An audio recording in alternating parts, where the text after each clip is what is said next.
Let me start with a statement of my conclusions, and I can best do so by giving briefly my reply to the main query. In reply, I would state that it is possible and absolutely necessary to spiritualize politics, and in principle, there is no limit to such spiritualization. Politics can and ought to be conceived in the image of Ram Rajya. The Machiavellian is only an elementary stage of polity and has to be superseded. When attention is given to the spiritual aspect of one's life, it brings up responsibility, a sense of connectedness, compassion, and caring for all of humanity.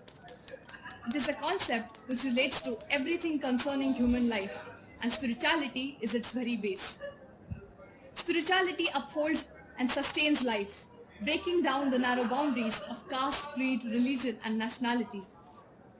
Manushyanam vrittihi arthaha, manushyavati bhumihi arthaha. As rightly stated in Kautilya's Arthashastra, politics is a science for acquisition and protection of earth.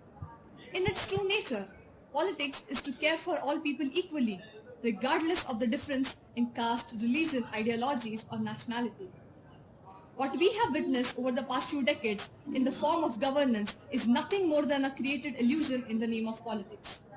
Political parties have assumed a prerogative in deciding the politics of the state, which in itself is an illusion.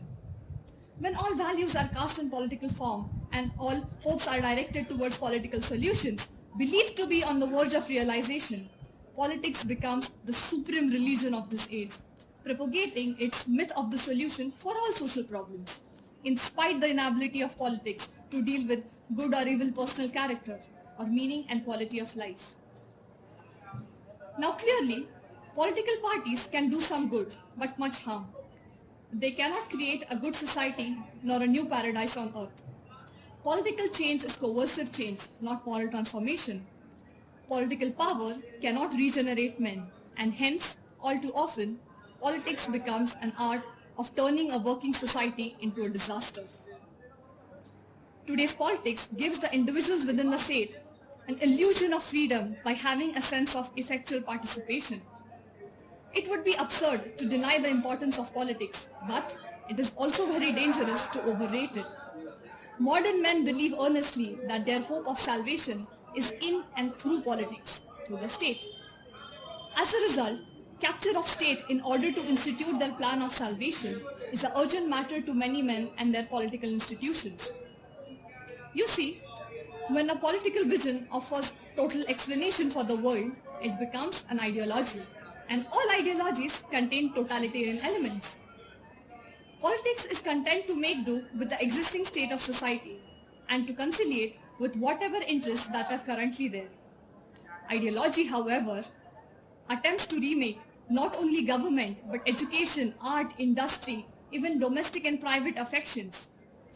All these are accountable to this self-embracing ideology which, in trying to politicize the society, ends up destroying politics altogether.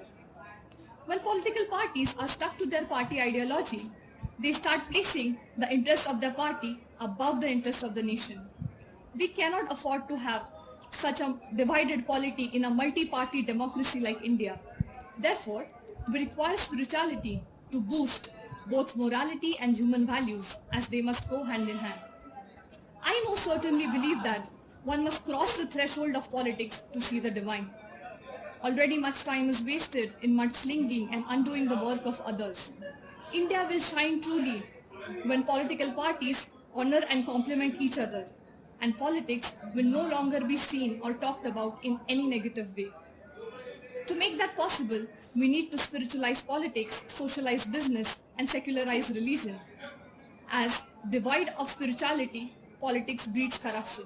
And trust me, politics breeds corruption.